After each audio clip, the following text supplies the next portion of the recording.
Hi, good afternoon. ಸಾಕಷ್ಟು ಜನ ಎಲ್ಲ ಕೋಲ್ಕತ್ತಾದಲ್ಲಿ ಇನ್ನೂ ಕಮ್ಮಿಗೆ ಸಿಗುತ್ತಲ್ವಾ ಅಂತ ಎಲ್ಲ ಹೇಳ್ತಿದ್ರಿ. ಸೊ ಇವತ್ತು ಈ ಒಂದು ವಿಡಿಯೋದಲ್ಲಿ ಕೋಲ್ಕತ್ತಾದಲ್ಲಿ ದೆಹಲಿಗಿಂತ ಕಡಿಮೆ ಬೆಲೆಗೆ ಸಿಗುತ್ತಾ, ನಿಜವಾಗ್ಲೂ ವರ್ತ್ ಇದೆಯಾ, ಅಲ್ಲೂ ಕೂಡ ಇದೇ ಥರ ಮೋಸಗಳು ನಡೆಯುತ್ತಾ ಅನ್ನೋದ್ರ ಬಗ್ಗೆ ಮಾಹಿತಿನ ನಿಮ್ಮ ಮುಂದೆ ಸತ್ಯಾಸತ್ಯತೆ ಬಿಚ್ಚಿರ್ತೀನಿ. ಆದರೆ ಅದಕ್ಕಿಂತ ಮುಂಚೆ ಈ ಚಾನಲ್ನ ನೀವು ಫಸ್ಟ್ ಟೈಮ್ ನೋಡ್ತೀವಿ ಸಬ್ಸ್ಕ್ರೈಬ್ ಮಾಡ್ಕೊಳ್ಳಿ. ಹಾಗೆ ಪಕ್ಕದ ಬೆಲ್ ಬಟನ್ನ ಕ್ಲಿಕ್ ಮಾಡಿ ಯೂಸ್ಡ್ ಕಾರ್ಸ್ ಮತ್ತು ಕಾರ್ಸ್ ಮೇಂಟೆನೆನ್ಸ್ ಟಿಪ್ಸ್ಗಾಗಿ ಈ ಚಾನಲ್ನ ಸಪೋರ್ಟ್ ಮಾಡಿ. ಆ್ಯಂಡ್ ಇದೇ ಥರ ವೀಡಿಯೋಸ್ ಬರಬೇಕು ಅಂತ ಹೇಳಿದ್ರೆ ಶೇರ್ ಕೂಡ ಮಾಡಿ. ಸೊ ಮತ್ತಿನ್ಯಾಕೆ ನೋಡ ವಿಡಿಯೋ ಶುರು ಮಾಡೋಣ. So first of all Calcutta, Pashchima Bangala, west Bengal capital city. ಕಲ್ಕತ್ತಾದಲ್ಲೂ ಕೂಡ ನಿಮಗೆ ಕಾರ್ಗಳು ವಹಿವಾಟು ತುಂಬ ನಡೆಯುತ್ತೆ, ಯೂಸ್ಡ್ ಕಾರ್ ವಹಿವಾಟು ನಡೀತದೆ. ಬಟ್ ಅಲ್ಲಿರೋ ಪಾಸಿಟಿವ್ ಫಸ್ಟ್ ಹೇಳ್ಬಿಡ್ತೀನಿ, ನೆಗೆಟಿವ್ ಲಾಸ್ಟಲ್ಲಿ ಹೇಳ್ತೀನಿ, ನಿಮ್ಗೆ ಅವಾಗ ನೀಟಾಗಿ ಅರ್ಥ ಆಗುತ್ತೆ. ಪಾಸಿಟಿವ್ ಏನು ಅಂತ ಹೇಳಿದ್ರೆ, ನಿಮಗೆ ಅಲ್ಲಿ ಪ್ರೀಮಿಯಂ ವೆಹಿಕಲ್ಗಳು ಏನಿರ್ತದೆ, ಮರ್ಸಿಡೀಸ್ ಬೆಂಝು ಇವುಗಳು ತೊಗೊಳೋದ್ರಿಂದ ನಿಮ್ಗೆ ಬರ್ತಿಲ್ಲ. ಯಾಕಂದರೆ ಅಲ್ಲಿ ತುಂಬ ಕಡಿಮೆ ಅವೈಲೇಬಿಲಿಟಿ ಅದು. ಯಾಕಂದರೆ ಅಲ್ಲಿ ನಿಮಗೆ ಡೆಲ್ಲಿನಲ್ಲಿ ಸಿಗುತ್ತೆ, ಬಟ್ ಅಲ್ಲಿ ನಿಮಗೆ ಆ ಥರ ಪ್ರೀಮಿಯಂ ವೆಹಿಕಲ್ಗಳು ಸಿಗೋಲ್ಲ. ಅಲ್ಲಿ ನಿಮಗೆ ಈ ಹ್ಯಾಚ್ ಬ್ಯಾಕ್, ತುಂಬ ಜನಕ್ಕೆ ಹ್ಯಾಚ್ ಬ್ಯಾಕ್ ಹೇಳ್ತೀರಿ, ಸ್ವಿಫ್ಟು, ಫೋರ್ಡು, ಆಸ್ಪೆರು ಈ ಥರ ಸಣ್ಣ ಪುಟ್ಟ ಗಾಡಿಗಳು ಕೇಳ್ತಿದ್ರಲ್ವ. ಸೊ ನಿಮಗೋಸ್ಕರ ಕಲ್ಕತ್ತಾ ವೆಯ್ಟ್ ಮಾಡ್ತಿದೆ. ಸೊ ನೀವು ಅಲ್ಲೂ ಹೋದರೆ ನಿಮಗೆ ಹ್ಯಾಚ್ ಬ್ಯಾಕಲ್ಲಿ ಕಮ್ಮಿ ಬೆಲೆಗೆ ಸಿಗಬೇಕಂದ್ರೆ ಇಲ್ಲಿ ಹೆಚ್ಚು ಕಮ್ಮಿ ನಿಮಗೊಂದು 70,000 ರೂಪಾಯಿಂದ ಶುರುವಾಗುತ್ತೆ ಚೆನ್ನಾಗಿರೋ ವೆಹಿಕಲ್. ಮಾರುತಿ ಒಮಿನಿ ಕೂಡ ಸಿಗುತ್ತೆ, ಸಣ್ಣ ಪುಟ್ಟ ಗಾಡಿಗಳಿಗೆಲ್ಲನೂ ಸಿಗುತ್ತೆ ಅಲ್ಲಿ. ಚಿಕ್ಕ ಚಿಕ್ಕ ಗಾಡಿ ನೀವು ಯಾವ್ಯಾವ ಅಂದ್ಕೊಂಡಿರೋ K10 ಮಾರುತಿದು ಯಾವ್ದು ಬೇಕು ಎಲ್ಲನೂ ಸಿಗ್ತದೆ. ತುಂಬ ಅಂದರೆ ತುಂಬ ಕಮ್ಮಿ ಬೆಲೆಗೆ ಸಿಗುತ್ತೆ. ನೀವು ಅಂದ್ಕೊಳ್ಳೋದು ಇಷ್ಟೇನಾ, ಒಂದು ಸೆಕೆಂಡ್ ಹ್ಯಾಂಡ್ ಸ್ಕೂಟ್ರೂ ಬರೋಲ್ಲ, ಒಂದು ಸೆಕೆಂಡ್ ಹ್ಯಾಂಡ್ಲು ಒಂದು ಬೈಕು ಬರೋಲ್ಲ, ಈ ಬೆಲೆಗೆ ಸಿಗ್ತಾಯಿದೆ. ನಿಮ್ಗೆ ಆಶ್ಚರ್ಯ ಆಗುತ್ತೆ, ಅಷ್ಟು ಕಮ್ಮಿ ಬೆಲೆಗೆ ನಿಮಗೆ ಹ್ಯಾಚ್ ಬ್ಯಾಕ್ ಗಾಡಿಗಳು ನಿಮಗಲ್ಲಿ ಖಂಡಿತವಾಗ್ಲೂ ಸಿಗುತ್ತೆ. ಅಲ್ಲಿ ನಿಮಗೆ ದೆಹಲಿನಲ್ಲಿ ಡೀಸೆಲ್ ಗಾಡಿನೇ ಪ್ರಿಫರೆನ್ಸ್ ಮಾಡ್ತಿದ್ದೆ. ಬಟ್ ನಿಮಗೆ ವೆಸ್ಟ್ ಬೆಂಗಾಲಲ್ಲಿ ಕಲ್ಕತ್ತಾಗೆ ಹೋದರೆ ನೀವು ಪೆಟ್ರೋಲ್ ಗಾಡಿಗಳು ಕೂಡ ನಿಮ್ಗೆ ಒಳ್ಳೆ ಆಪ್ಷನ್ಗಳು ಸಿಗುತ್ತೆ. ಆ್ಯಕ್ಚುಲಿ ಡೀಸೆಲ್ ಕಂಪೇರ್ ಮಾಡಿದ್ರೆ ಪೆಟ್ರೋಲ್ ವೆಹಿಕಲ್ ಕೂಡ ಅಲ್ಲಿ ಜಾಸ್ತಿ ಸಿಗುತ್ತೆ. ಸೊ ನಿಮಗೆ ಡೆಲ್ಲಿನಲ್ಲಿ ಒಂದು ಪರ್ಟಿಕ್ಯುಲರ್ ಆಗಿರುತ್ತೆ ಪೆಟ್ರೋಲ್ ವೆಹಿಕಲ್, ಅಷ್ಟೊಂದು ಸಿಗೋಲ್ಲ. ಬಟ್ ನಿಮಗೆ ಕಲ್ಕತ್ತಾದಲ್ಲಿ ತುಂಬ ಸಿಗುತ್ತೆ ನಿಮಗೆ ಪೆಟ್ರೋಲ್ ವೆಹಿಕಲ್ಗಳು. CNG ಸಿಗುತ್ತೆ, ಬಟ್ ನಾನು ನಿಮಗೆ ಇವತ್ತು ಪೆಟ್ರೋಲ್ ಡೀಸೆಲ್ ಬಗ್ಗೆನೇ ಮಾತಾಡೋದ್ರಿಂದ ಪೆಟ್ರೋಲ್ ವೆಹಿಕಲ್ ಮತ್ತು ಡೀಸೆಲ್ ಎರಡೂ ಕೂಡ ನಿಮಗೆ ತುಂಬ ಚೆನ್ನಾಗಿ ಸಿಗುತ್ತೆ. ಸೊ ಅದ್ರ ಬಗ್ಗೆ ದೂಸರ ಮಾತಿಲ್ಲ. ನೆಕ್ಸ್ಟು ನಿಮಗೆ ಕ್ರಾಸ್ ಓವರ್ಸ್ಗಳು. ಕ್ರಾಸ್ ಓವರ್ ಅಂತ ಹೇಳಿದ್ರೆ ಅದು ನೋಡೋಕ್ಕೆ SUV ಥರ ಕಾಣಿಸುತ್ತೆ, ಆದರೆ SUV ಇಲ್ಲ. ಆ ಥರ ಗಾಡಿಗಳು ಕ್ರೇಟಾ, ಸೆಲ್ಟಾಸು ಮತ್ತು ಡಸ್ಟರು, ಈಕೋ ಸ್ಪೋರ್ಟ್ಗಳು, ಸಬ್ 4 ಮೀಟರ್ ಬರೋವಂಥ ಗಾಡಿಗಳು ಯಾವುದಿದೆಯೋ ಎಲ್ಲನೂ ತುಂಬ ಕಡಿಮೆ ಬೆಲೆಗೆ ಸಿಗುತ್ತೆ. ಉದಾಹರಣೆಗೆ ಹೇಳ್ಬಿಡ್ತೀನಿ, 5.5 ಲಕ್ಷ ರೂಪಾಯಿ ಒಂದು ಡಸ್ಟರ್ 2015 ಮಾಡಲು ಇಲ್ಲಿ 5.5 ಲಕ್ಷ ರೂಪಾಯಿಗೆ ಸಿಗುತ್ತೆ. 85 PS ಮ್ಯಾನ್ಯಲ್ ಒಂದು 5.5 ಲಕ್ಷಕ್ಕೆ ಇಲ್ಲಿ ಸಿಗುತ್ತೆ. ಕರ್ನಾಟಕದ ಫಸ್ಟ್ ಓನರ್ ವೆಹಿಕಲ್ ಅಂದರೆ ನಿಮಗೆ ಡೆಲ್ಲಿನಲ್ಲಿ ಒಂದು 3.25 4 ಸಿಗುತ್ತೆ ಅಂತ ಅಂದ್ಕೊಳ್ಳೋಣ. ಅದೇ ವೆಹಿಕಲ್ ನಿಮಗೆ ಕಲ್ಕತ್ತಾದಲ್ಲಿ 3.25 ಸಿಗುತ್ತೆ. ಸೊ ನಿಮಗೆ ಅಲ್ಲಿಗಿಂತಲೂ ನಿಮ್ಗೆ ಅಲ್ಲಿ ಕಮ್ಮಿಗೆ ಸಿಗುತ್ತೆ. ನಾನು ಈ ವರ್ಷ ಅಲ್ಲ, 2024 ಐ ಥಿಂಕ್ ಸಮ್ಮರ್ ಮೇ ಇರಬೇಕು ಅಂತ ಅಂದ್ಕೊಳ್ತೀನಿ. ಒಂದು ಡಸ್ಟರ್ 2013 ಮಾಡಲ್ದು ಡಸ್ಟರ್ ಕೇವಲ 2,79,000. ಇಲ್ಲ ಅದು NOC ಸೇರಿ ಅವನು ಹೇಳಿದ್ದು.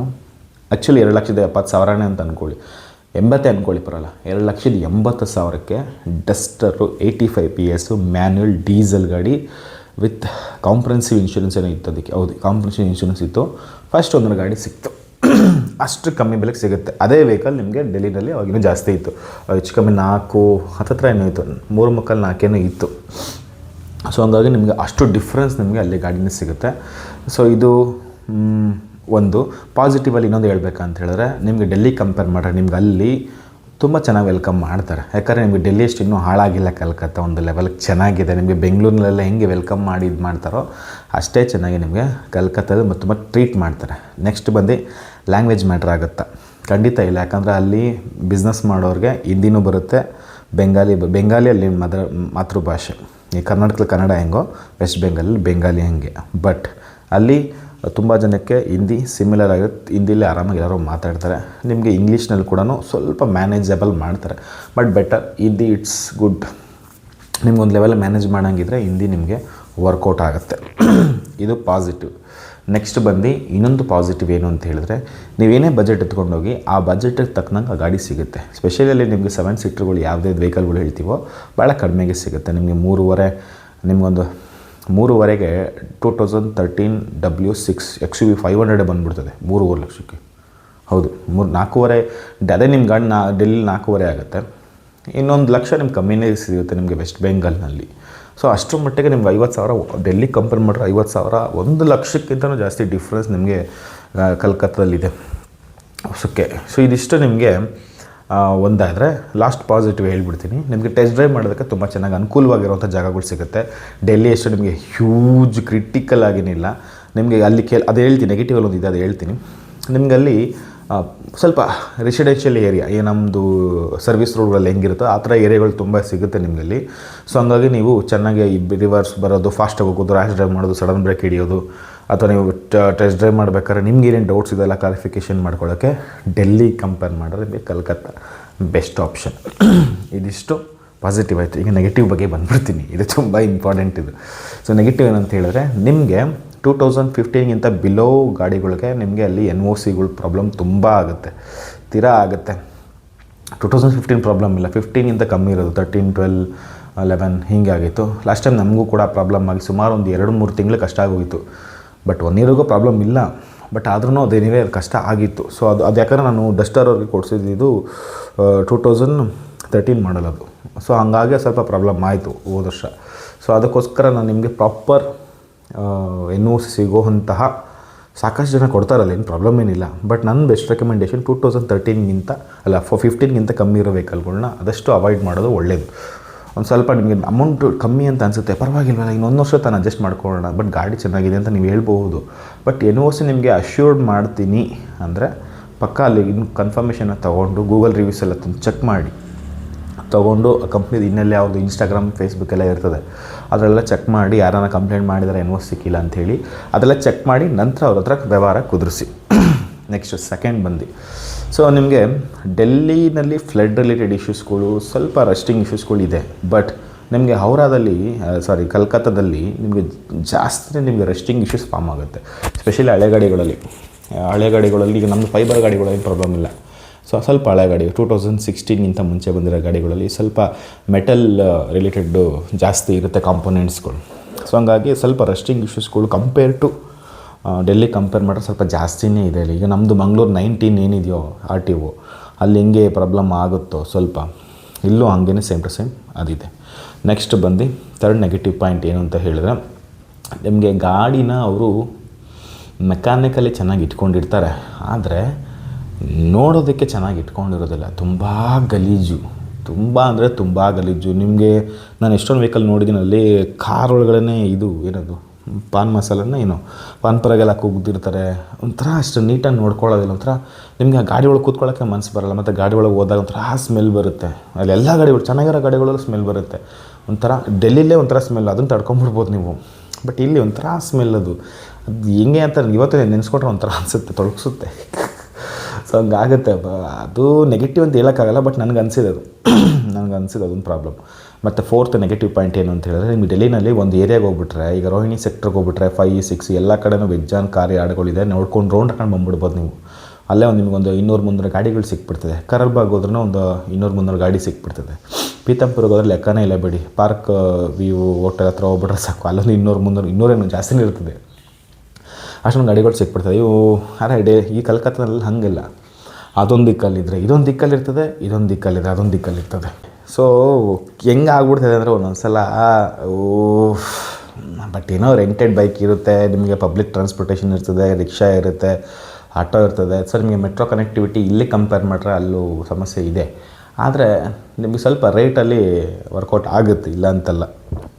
Okay, so next main car conditions. ಡೆಲ್ಲಿನಲ್ಲೂ ಕಾರ್ ಕಂಡೀಷನ್ಸು ಅದೇ ಗೋವಿಂದ, ಇಲ್ಲೂ ಕೂಡ ಗೋವಿಂದನೇ. ಸೊ ನಿಮ್ಗೇನಂತ ಹೇಳಿದ್ರೆ ನಿಮಗೆ ಯಾಕಂದರೆ ಡೆಲ್ಲಿನಲ್ಲಿ ಸ್ಟ್ರಿಕ್ಟ್ ರೂಲ್ಸ್ ಇರೋದ್ರಿಂದ ನಿಮಗೆ ಅಲ್ಲಿ ಬಹಳ ಫಾಸ್ಟಾಗಿ ನಿಮಗೆ ಯಾರ್ಡಿಗೆ ಬಂದುಬಿಡ್ತದೆ, ಸೆಲ್ಲಿಂಗ್ ಬಂದುಬಿಡ್ತದೆ. ಬಟ್ ಇಲ್ಲಿ ನಿಮಗೆ ಆ ಥರ ಬರೋದಿಲ್ಲ. ಅವರು ಕೂಡ ಒಂದಷ್ಟು ಚೆನ್ನಾಗಿ ಉಜ್ಜಾಡಿರ್ತಾರೆ. ನೀವು ಲೆಕ್ಕ ಕಳೆ ಮಾರುತಿ ಕಾಂಟೆಸ್ಸ ಕಾರೆಲ್ಲ ಸಿಗುತ್ತೆ ಅಲ್ಲಿ. ಕಾಂಟೆಸ್ಸ ಕಾರ್ ಯಾವ್ದು ನಾನು ಹುಟ್ಟೇ ಇರಲಿಲ್ಲ, ಆವಾಗ ಬಂದಿದ್ದ ಕಾರೆಲ್ಲ ಇವತ್ತಿಗೂ ವೆಸ್ಟ್ ಬೆಂಗಾಲಲ್ಲಿ ಸ್ವಲ್ಪ ಕಾರ್ ಮೇಂಟೆನ್ಸ್ ಪರವಾಗಿಲ್ಲ. ಅಂಬಾಸಿಡರ್ ಇವತ್ತಿಗೂ ಇಟ್ಕೊಂಡಿರ್ತಾರೆ. ಅಲ್ಲಿ ಅಂಬಾಸಿಡರ್ಗೆ ಒಂದು ಸಪ್ರೇಟ್ ಫ್ಯಾನ್ಸ್ ಬೇಸ್ ಇದೆ ಬಿಡಿ, ಅದು ಸಫಾರಿ ಎಲ್ಲನೂ ಇದೆ. ಸೊ ಈ ಥರ ನೀವು ನೋಡಬಹುದು. ಸೊ ಇಲ್ಲಿ ನೀವು ಯಾವ ಕಾರ್ನ ಅವಾಯ್ಡ್ ಮಾಡಬೇಕು ಅಂತ ನಾನು ಆಲ್ರೆಡಿ ಹೇಳಿದ್ದೀನಿ, ಇನ್ನೂ ಒಂದು ಸಲ ಹೇಳ್ತೀನಿ. ಇನ್ ಕೇಸ್ ನೀವು 7 ಸೀಟ್ರಿಗೆ ಹೋಗಿದ್ರೆ 2013, 14 ಬೇಡ, 15 ಒಳಗಡೆ ಈ ಕಡೆ ಯಾವ ಗಾಡಿನೂ ಬೇಡ, 15 ಎಬವ್ ಮಾತ್ರನೇ ತೊಗೊಳ್ಳಿ. ಇದು ಒಂದು. ಆದಷ್ಟು ನೀವಲ್ಲಿ ಪೆಟ್ರೋಲ್ ಗಾಡಿಗೆ ಚೂಸ್ ಮಾಡಿ, ಯಾಕಂದ್ರೆ ಚೆನ್ನಾಗಿರುತ್ತೆ, ಸ್ವಲ್ಪ ಬೆಟ್ರ್ ಕಂಪೇರ್ ಟು ಡೀಸೆಲ್ ಗಾಡಿ ಕಂಪೇರ್ ಮಾಡಿದ್ರೆ ಪೆಟ್ರೋಲ್ ಗಾಡಿಯು ಚೆನ್ನಾಗಿರ್ತದೆ. ಡೀಸೆಲು ಚೆನ್ನಾಗಿ ಇಟ್ಕೊಂಡಿರ್ತಾರೆ, ಇಟ್ಸ್ ಅಪ್ ಟು ಯು. ಮತ್ತು ಅಲ್ಲಿ ನಿಮಗೆ ಟಾಟಾ ಸಫಾರಿ ಸ್ಟ್ರೋಮ್ನ ಅವಾಯ್ಡ್ ಮಾಡಿ, because of spare parts problem ಆಗ್ತದೆ.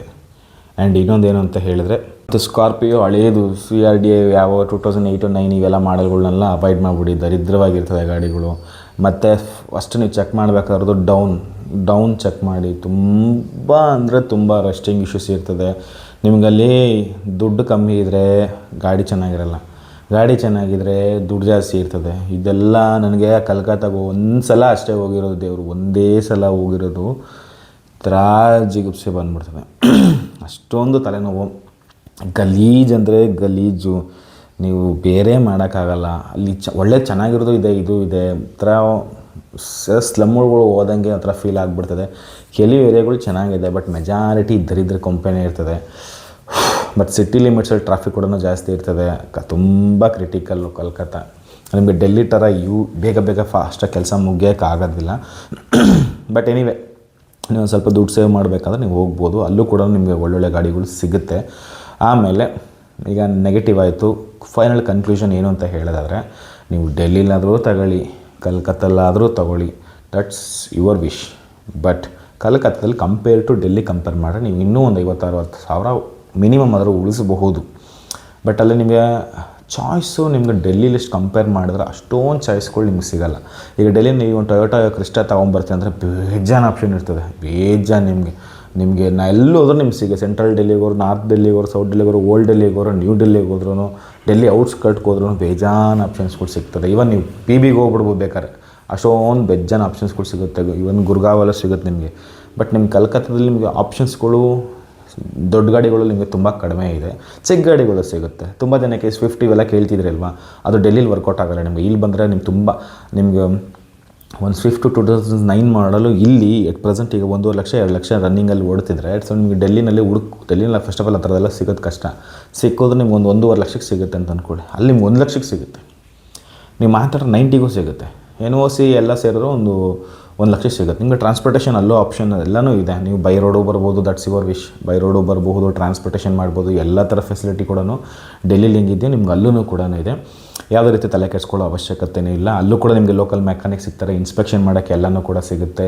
ಈಗ ಅಲ್ಲೂ ಕೂಡ ನಮ್ಮ ಇವರು ಕಾಸ್ಟ್ 24 ಕೂಡ ಇದ್ದಾರೆ, ಅವರು ಕೂಡ ಕಾಸ್ಟ್ 24 ಅಂತಲೇ ಬರ್ತದೆ, ಗೋ ಮೆಕ್ಯಾನಿಕ್ಕು.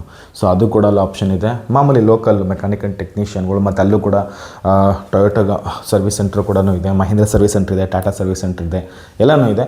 ಬಟ್ ನನ್ನ ಪ್ರಕಾರ ಕೆಲವೊಂದು ಗಾಡಿಗಳನ್ನ ಸ್ಪೇರ್ಸ್ ಅವೈಲೇಬಿಲಿಟಿ ಇಲ್ಲದೇ ಇರೋಂಥ ಗಾಡಿಗಳನ್ನ ಅವಾಯ್ಡ್ ಮಾಡಿ. ಯಾವುದು ಫೋರ್ಡ್ದು ಅವಾಯ್ಡ್ ಮಾಡಿ. ಮತ್ತು ಯಾಕಂದರೆ ಎಕೋಸ್ಪೋರ್ಟ್ ತುಂಬ ಕಮ್ಮಿ ಬೆಲೆ ಸಿಗುತ್ತೆ ಅಲ್ಲಿ, 2-2.5 ಲಕ್ಷಕ್ಕೆಲ್ಲ ಸಿಕ್ಬಿಡ್ತದೆ ನಿಮಗೆ 2013 ಮಾಡೆಲ್ಗಳೆಲ್ಲ. ಟೈಟಾನಿಯಮ್ ಪ್ಲಸ್ಸು ಇವೆಲ್ಲ ಬರುತ್ತೆ, ಅದರಲ್ಲೂ ಸನ್ರೂಫ್ ಎಲ್ಲ ಬರುತ್ತೆ 2018 ಮಾಡಲ್ ಪ್ಲಸ್ ಎಲ್ಲ. ಅದೆಲ್ಲ ಸ್ವಲ್ಪ ಪರವಾಗಿಲ್ಲ, ಡೆಲ್ಲಿ ಕಂಪೇರ್ ಮಾಡಿ ಕಮ್ಮಿಗೆ ಸಿಗುತ್ತೆ. ಬಟ್ ಅದಷ್ಟು ಅವನ್ನ ಅವಾಯ್ಡ್ ಮಾಡಿ, ಸ್ವಲ್ಪ ನಿಮಗೆ ಸ್ಪೇರ್ ಪಾರ್ಟ್ಸ್ ಸಿಗೋವಂತಹ ವೆಹಿಕಲ್ಗಳನ್ನ ಚೂಸ್ ಮಾಡಿ. ಇವನ್ ಡೆಲ್ಲಿಲಾದರೂ ಅಷ್ಟೇ, ಅಲ್ಲಾದರೂ ಅಷ್ಟೇ. ಮತ್ತು ಇಲ್ಲಿ ಕಾರ್ ಇನ್ಸ್ಪೆಕ್ಷನ್ ಮಾಡಬೇಕಾದ್ರೆ ನಿಮ್ಗೆ ತುಂಬ ಇಂಪಾರ್ಟೆಂಟ್ ಗಮನಿಸಬೇಕಾಗಿರೋದು, ನಿಮಗೆ ನಾನು ಆಗಲೇ ಪಾಸಿಟಿವಲ್ಲಿ ಹೇಳಿದ್ದೆ, ನೀವು ಕಮ್ಮಿ ಬೆಲೆಗೆ ಸಿಗುತ್ತೆ ಅಂತೇಳಿ ಟಕ್ ಅಂತ ಯಾವುದೋ ಒಂದು ತೊಗೊಂಡು ಬರೋಕ್ಕೆ ಹೋಗ್ಬಿಡಿ. ರಸ್ಟಿಂಗ್ ಇಶ್ಯೂಸ್ಗಳು ತುಂಬ ಇರುತ್ತೆ ಅಲ್ಲಿ. ನಿಮಗೆ ಎಲೆಕ್ಟ್ರಾನಿಕ್ಸ್ ಇಶ್ಯೂಸ್ ಇರುತ್ತೆ, ಬಟ್ ಅದು ಮ್ಯಾನೇಜಬಲ್ಲೇ. ಬಟ್ ಆದರೂ ಕೂಡ ಸೆನ್ಸಾರ್ ಇಶ್ಯೂಸ್ಗಳು ಇರುವಂಥ ವೆಹಿಕಲ್ಗಳು ತೊಗೊಳಕ್ಕೆ ಹೋಗ್ಬಿಡಿ, ಯಾಕಂದರೆ ಸ್ವಲ್ಪ ಖರ್ಚು ಜಾಸ್ತಿ ಬರ್ತದೆ. ಈಗ ನೀವು ಸನ್ರೂಫ್ ಗಾಡಿ ತೊಗೊಳ್ತಿದ್ರೆ ಸನ್ರೂಫ್ನ ಪ್ರಾಬ್ಲಮ್ ಆಗ್ತಿರ್ತದೆ, ಲೀಕೇಜ್ ಎಲ್ಲ ಚೆಕ್ ಮಾಡಿ ಫಸ್ಟು. ತುಂಬ ಜನ ಸನ್ರೂಫ್ನ ಚೆಕ್ಕೇ ಮಾಡಲ್ಲ, ಲೀಕೇಜ್ ಚೆಕ್ ಮಾಡಿ. ಅದು ನಿಮಗೆ ಅಲ್ಲಿ ಹೆಂಗೆ ಚೆಕ್ ಮಾಡಬೇಕು ಗೊತ್ತಾ, ಅಲ್ಲಿ ನಿಮಗೆ ಅಲ್ಲಿ ಮೇಲ್ಗಡೆ ತೆಗ್ದಿದ ತಕ್ಷಣ ನಿಮಗೆ ಲೆಫ್ಟ್ ಸೈಡಲ್ಲಿ ನೀಟಾಗಿ ನೋಡಿ ಎಲ್ಲನ ಹೋಲ್ಡ್ ಆಗ್ತಿದೆಯಾ, ಉರುಬಿ ನೋಡಿ, ಅಂತ ಉರುಬ್ ನೋಡಿ, ಎಲ್ಲನ ಗಾಳಿ ಎಲ್ಲನ ನಿಮಗೆ ಒಳಗಡೆ ಬರ್ತಾ ಇದೆಯಾ, ಇದೆಲ್ಲ ಚೆಕ್ ಮಾಡಿದ್ರೆ ನಿಮಗೊಂದು ಐಡಿಯಾ ಸಿಗುತ್ತೆ. ನೀರೆಲ್ಲ ಬಿಟ್ಟು ಸ್ವಲ್ಪ ನೋಡಿ, ಒಂದು ಸ್ವಲ್ಪ 2 ಡ್ರಾಪ್ 3 ಡ್ರಾಪ್ ಓಕೆ. ಬಟ್ ತೀರಾ ಲೀಕೇಜ್ ಆಗ್ತಿದ್ರೆ ಮುಟ್ಟಕ್ಕೆಲ್ಲ ಹೋಗ್ಬಿಡಿ, ಅವೆಲ್ಲ ಖರ್ಚು ಜಾಸ್ತಿ ಬರ್ತದೆ. ಎಲೆಕ್ಟ್ರಾನಿಕ್ಸ್ಗಳೆಲ್ಲ ಚೆಕ್ ಮಾಡಿ, ವರ್ಕ್ ಹಾಕಿ ಚೆಕ್ ಮಾಡಿ. ಗ್ಲಾಸ್ಗಳೆಲ್ಲ ಒರಿಜಿನಲ್ಲ. ಆಕ್ಸಿಡೆಂಟ್ ಜಾಸ್ತಿ ಆಗಿರೋ ವೆಹಿಕಲ್ಗಳು ಅಲ್ಲೇನು ಅಷ್ಟೊಂದೇನು ಆಕ್ಸಿಡೆಂಟ್ಗಳು ಡೆಲ್ಲಿ ರೇಂಜಿಗೆ ರ್ಯಾಶ್ ಆಗಿನೆಲ್ಲ ಯಾರು ಓಡಿಸಲ್ಲ. ಒಂದು ಲೆವೆಲ್ಗೆ ಡೆಲ್ಲಿಗೆ ಕಂಪೇರ್ ಮಾಡಿದ್ರೆ ಅಲ್ಲೊಂದು ಸ್ವಲ್ಪ ಚೆನ್ನಾಗಿ ಇಟ್ಕೊಂಡಿರ್ತಾರೆ, ಅದೊಂದೇ ಪ್ಲಸ್ ಪಾಯಿಂಟು ಮೇಯ್ನು. ಸೊ ಯಾರಾದರೂ ಡೆಲ್ಲಿಗೆ ಹೋಗಿ ಕಾರು ತರೋವಂಥವ್ರು ಕಲ್ಕತ್ತಾಗೂ ವಿಸಿಟ್ ಮಾಡಬಹುದು. ಬಟ್ ಕಲ್ಕತ್ತಾದಲ್ಲಿ ನೆಗೆಟಿವಲ್ಲಿ ಹೇಳಿರೋದನ್ನೆಲ್ಲ ನೀವು ಕರೆಕ್ಟಾಗಿ ಅರ್ಥ ಮಾಡ್ಕೊಂಬಿಟ್ರೆ ನಿಮಗೆ ಒಂದು ಲೆವೆಲ್ಗೆ ದುಡ್ಡನ್ನ ಉಳಿಸ್ಬಹುದು. ಯಾಕಂದ್ರೆ ನಿಮ್ಗೆ ಟೆಸ್ಟ್ ಡ್ರೈವ್ ಮಾಡೋಕ್ಕೆ ಚೆನ್ನಾಗಿ ಗಾಡಿ ಸಿಗುತ್ತೆ, ಪ್ರೈಸು ಕಮ್ಮಿಗೆ ಸಿಗುತ್ತೆ, ವೆಲ್ಕಮಿಂಗ್ ಚೆನ್ನಾಗಿರುತ್ತೆ ನಿಮಗೆ. ಅಲ್ಲೂ ಕೂಡ NOC ಟ್ರಾನ್ಸ್ಪೋರ್ಟ್ ಎಲ್ಲ ಫೆಸಿಲಿಟಿನೂ ಇದೆ. ನಿಮಗೆ ಡೆಲ್ಲಿ ಕಂಪೇರ್ ಮಾಡಿದ್ರೆ ಕಲ್ಕತ್ತಾ ಫ್ಲೈಟು ಆಗಿರಲಿ ಅಥವಾ ಟ್ರೈನ್ ಆಗಿರಲಿ ನಿಮಗೆ ಜಾಸ್ತಿನೂ ಇದೆ, ಮತ್ತು ನಿಮಗೆ ಕಮ್ಮಿ ಪ್ರೈಸಲ್ಲಿ ಕೂಡ ಹೋಗಿ ಬರಬಹುದು. ಸೊ ನಿಮಗೆ ಡಿಸ್ಟೆನ್ಸ್ ಸ್ವಲ್ಪ ಜಾಸ್ತಿನೇ ಆಗುತ್ತೆ, ಬಟ್ ಅದು ನಿಮ್ಗೆ ಮ್ಯಾಟ್ರ್ ಆಗೋಲ್ಲ. ನೀವು ಫ್ಲೈಟಲ್ಲಿ ಹೋದಾಗ ಟ್ರೈನಲ್ಲಿ ಹೋದಾಗ ಹೆಚ್ಚು ಕಮ್ಮಿ ಅಷ್ಟೇ ಆಗುತ್ತೆ. ಚೆಕ್ ಮಾಡಿ ಗಾಡಿನ ತರಬೇಕಾದಾಗ ಜೋಪಾನಾಗಿ ತನ್ನಿ. ಯಾಕಂದರೆ ಕಲ್ಕತ್ತಾದಿಂದ ನೀವು ಈ ಕಡೆಗೆ ಡೌನ್ಗೆ ಇಳಿಬೇಕಾದಾಗ ತುಂಬ ರಾಬ್ರೀಸ್ಗಳು ನಡೆಯುತ್ತಲ್ಲ, ಡಕಾಯಿತಿಗಳೆಲ್ಲ ನಡೀತದೆ. ಒಂದು 500,000 500,000 100-200ಕ್ಕೆಲ್ಲ ಕುಯ್ದಾಕ್ತಾರೆ. ಆ ಅದೆಲ್ಲ ಇದೆ. ನಿಮ್ಗೆ ಅದೆಲ್ಲ ಪ್ರಾಬ್ಲಮ್. ನೀವು ಇನ್ನೂ ಆಂಧ್ರಾಗೆ ಸೇರ್ಕೊಳ್ಳೋವರೆಗೂ ಕೂಡ ಪ್ರಾಬ್ಲಮ್ ಇದ್ದಿದ್ದೇ ಇರ್ತದೆ. ಸೊ ಹಂಗಾಗಿ ಈ ಕಲ್ಕತ್ತಾಗೆ ಹೋದಾಗ ಬೈ ರೋಡ್ ಬರೋದಕ್ಕಿಂತ ಟ್ರಾನ್ಸ್ಪೋರ್ಟೇಷನ್ ಮಾಡಿ. ಇದೇ ನಂದು ಸ್ಟ್ರಾಂಗ್ ರೆಕಮೆಂಡೇಷನ್. ಇವನ್ ಡೆಲ್ಲಿಗೆ ಹೋದಾಗ ನೀವು ಹಾಗೆ ಮಾಡಿ. ಸುಮ್ಮನೆ ಏನು ಅಕ್ರ ನೀವು ಅಲ್ಲಿ ಬಂದು ಟ್ರಾನ್ಸ್ಪೋರ್ಟೇಷನ್ ಅಕ್ರ ಒಂದು 20,000-25,000 ಒಳಗೆ ಆಗುತ್ತೆ. 20,000 ನೆಗೋಷಿಯೇಟ್ ಮಾಡ್ತಾರೆ. ಬಟ್ ನೀವು ಒಂದು ಸ್ವಲ್ಪ ನಿಮ್ಗೆ ಎಕ್ಸ್ಟ್ರಾ ದುಡ್ಡು ಆಗಬಹುದು, ಗಾಡಿ ಸ್ವಲ್ಪ ಲೇಟಾಗಿ ಬರುತ್ತೆ ಅಷ್ಟೇ. ಬಟ್ ನಿಮಗೆ 2,500 ಕಿಲೋಮೀಟ್ರ್ ಓಡಿರೋದನ್ನ ಕಮ್ಮಿ ಮಾಡ್ಬೋದಾ? ಆ ಗಾಡಿ ಓಡಿರೋದು 2,500 ಕಟ್ ಮಾಡ್ಬೋದು ಕಿಲೋಮೀಟ್ರನ್ನ. ಮತ್ತು ನಿಮಗೆ ಗಾಡಿ ಇನ್ ಕೇಸ್ ಏನೋ ಬ್ರೇಕ್ ಡೌನ್ ಇತ್ತು ಅಂತೇಳಿ ನಿಮಗೆ ಸೆಂಟ್ರಲ್ ಪ್ರಾಬ್ಲಮ್, ಯಾಕಂದ್ರೆ ನಾನು ಆಲ್ರೆಡಿ ಒಂದು ವೀಡಿಯೋದಲ್ಲಿ ಹೇಳಿದ್ದೆ ಪ್ರಾಬ್ಲಮ್ ಆಗಿತ್ತು ಅಂತ. ಸೊ ಅದರಲ್ಲಿ ನಿಮ್ಗೆ ಅವಾಯ್ಡ್ ಮಾಡಬಹುದು. ಬೈ ರೋಡ್ ಬರೋದು ಓಕೆ, ಒಂದು 2-3 ಹೋಗಿದ್ದಾಗ ಇದು ಪ್ರಾಬ್ಲಮ್ ಆಗೋಲ್ಲ. ಬಟ್ ಒಬ್ಬರೇ ಹೋಗಿದ್ದಾಗ ನಿಮಗೆ ಕಷ್ಟ ಆಗಬಹುದು ಅಂತ ನನ್ನ ಅನಿಸಿಕೆ. ಬಟ್ ಕಲ್ಕತ್ತಾಯಿಂದ ನೀವು ಬರ್ತಿದ್ರೆ ಬೈ ರೋಡ್ ಬರೋದಕ್ಕಿಂತ ನೀವು ಟ್ರಾನ್ಸ್ಪೋರ್ಟೇಷನ್ಗೆ ಹಾಕ್ಬಿಟ್ಟು ಬರೋದು ಒಳ್ಳೆಯದು. ಒಬ್ಬರೇ ಬರ್ತಿದ್ರೆ, ಇಬ್ಬರು ಬರ್ತಿದ್ರೆ ಇಟ್ಸ್ ಓಕೆ, 3 ಜನ ಬರ್ತಿದ್ರೆ it's okay, not an issue. ಅಥವಾ ಫ್ಯಾಮಿಲಿಗೆ ಹೋಗಿ ಫ್ಯಾಮಿಲಿಯಿಂದ ಬರ್ತಿದ್ರೂ ಕೂಡ okay. So Calcutta it's good for used vehicle, specially ಹ್ಯಾಚ್ ಬ್ಯಾಕ್ನ ಯಾರು ಪ್ರಿಫರ್ ಮಾಡ್ತಾಯಿದ್ದೀರೋ, ಸಣ್ಣ ಗಾಡಿಗಳು ಲಿಮಿಟೆಡ್ ಗಾಡಿಗಳನ್ನ ಯಾರ್ಯಾರು ಚೂಸ್ ಮಾಡ್ತಾಯಿದ್ದೀರೋ, ಸೆಡಾನು ಅಲ್ಲೇನು ಅಷ್ಟೇನು ಆಪ್ಷನ್ಸ್ಗಳಿಲ್ಲ, ಕ್ರಾಸ್ ಓವರ್ಗಳಿದೆ. ಕ್ರಾಸ್ ಓವರ್ ಮತ್ತು ಹ್ಯಾಚ್ ಬ್ಯಾಕ್ಗೆ ಅಲ್ಲಿ ನಿಮಗೆ ಒಳ್ಳೆ ಪ್ಲೇಸ್ ಇದೆ ಕಲ್ಕತ್ತಾ. ಹೌರಾನಲ್ಲಿ ನಿಮಗೆ ಹೌರಾಗೆ ಡೈರೆಕ್ಟ್ ಟ್ರೈನ್ ಇದೆ. ಸೊ ನೀವು ಅಲ್ಲಿಗೆ ಹೋಗಿ ಕೂಡ ಅಲ್ಲಿಂದ ನಿಮಗೆ ಬೇಜಾನ್ ಸಿಗುತ್ತೆ ನಿಮಗೆ. ಬಟ್ ಏನಂದರೆ ನಿಮಗೆ ಡೆಲ್ಲಿ ಥರ ನಿಮಗೆ ಪಕ್ಕನೇ ಯಾವುದೂ ಇರೋಲ್ಲ. ಅಲ್ಲಿ ಅಷ್ಟೊಂದು ಒಂದು ಏರಿಯಾದಲ್ಲಿ ಮಾತ್ರ ಇದೆ. ಅದು ಹೌರಾ ಬ್ರಿಡ್ಜಿಂದ ಒಂದು 5 ಕಿಲೋಮೀಟ್ರನೂ ಆಗುತ್ತೆ. ಆ ಜಾಗಕ್ಕೆ ಹೋದರೆ ಒಂದು ಸ್ವಲ್ಪ ಅಂಗಡಿಗಳೆಲ್ಲ ಬ್ಯಾಕ್ ಟು ಬ್ಯಾಕ್ ಪಕ್ಕದಲ್ಲೇ ಎಲ್ಲ ಇದೆ, ಸರಿನಾ? ನಾನು ಯಾರ ಶಾಪ್ನೂ ಕೂಡ ಪ್ರಮೋಟ್ ಮಾಡಲ್ಲ, ಯಾಕಂದರೆ ಎಲ್ಲ ಶಾಪಲ್ಲೂ ಕೂಡ ಡಬ್ಬಾ ಗಾಡಿಗಳು ಇದೆ, ಚೆನ್ನಾಗಿರೋ ಗಾಡಿಗಳು ಇದೆ. ಹಂಗಾಗಿ ನಾನು ಯಾವುದನ್ನು ರೆಕಮೆಂಡ್ ಮಾಡಲ್ಲ. ನಾನು ರೆಕಮೆಂಡ್ ಮಾಡೋದು ನಿಮ್ಮನ್ನು ತಲೆನ ಇಟ್ಕೊಂಡು ಅದಕ್ಕೆ ಕೆಲಸ ಕೊಡಿ, ಅದನ್ನು ನೋಡಿ ತಗೊಂಬಂತಾರೆ, ದುಡ್ಡು ಉಳಿತಾಯ ಆಗುತ್ತೆ, ನಿಮಗೆ ತಲೆನೂ ಬಿಸಿನೂ ಬರೋದಿಲ್ಲ. ಇದಿಷ್ಟನ್ನು ಹೇಳ್ತಿದ್ದೀನಿ, ಎಂಜಾಯ್ ಮಾಡಿ. ಆ್ಯಂಡ್ ನೆಕ್ಸ್ಟ್ ವೀಡಿಯೋದಲ್ಲಿ ಪಾಂಡಿಚೇರಿ ವೆಹಿಕಲ್ಗಳ ಬಗ್ಗೆ, ಗೋವಾದಲ್ಲಿ, ಯಾಕಂದರೆ ಅದು ಕೂಡ ಸೆಂಟ್ರಲ್ ಅಡ್ಮಿನ್ ಅಲ್ವಾ. ಈಗ ಡೆಲ್ಲಿ ಹಿಂಗೆ ಇದನ್ನು ಇವೆರಡು ಕೂಡ ಹಾಗೆ. ಇನ್ನು ದಾದಾನಗರ್ ಹವೇಲಿನೂ ಇದೆ, ಬಟ್ ಅದು ವರ್ಕೌಟ್ ಆಗೋಲ್ಲ ನಿಮಗೆ. ಬಟ್ ಗೋವಾ ಆಗಿರಲಿ ಪಾಂಡಿಚೇರಿ ಆಗಿರಲಿ ನಿಮ್ಗೊಂದು ಲೆವೆಲ್ಗೆ ವರ್ಕೌಟ್ ಆಗುತ್ತೆ. ಅದನ್ನು ನಿಮಗೆ ನೆಕ್ಸ್ಟ್ ವೀಡಿಯೋದಲ್ಲಿ ಹೇಳ್ತೀನಿ. Thank you so much and by.